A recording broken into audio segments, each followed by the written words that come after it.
So welcome to week 4.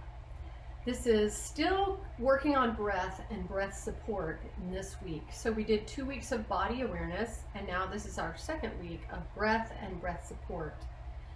As you're working through exercises from last week that you can keep going, I want you to keep going through the week. All these things build upon the other.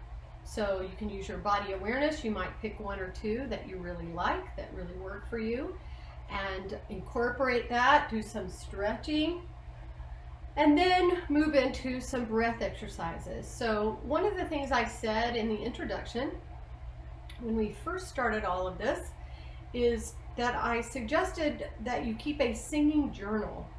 If you haven't started that yet, now is a great time to start that.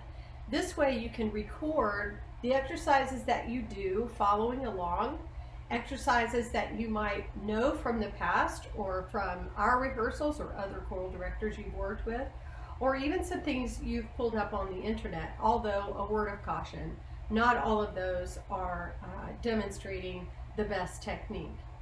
So you're putting those things in your journal and you're making notes out to the side per exercise, whether this really is something you can feel like, oh yes, that's very effective for me, and you put a star next to it, or you could put a little heart, like you do on Pinterest, or you can circle it or underline it, something to remind you that this is going to be in your top 10 when you're finished, and something you can always go back to and always rely on.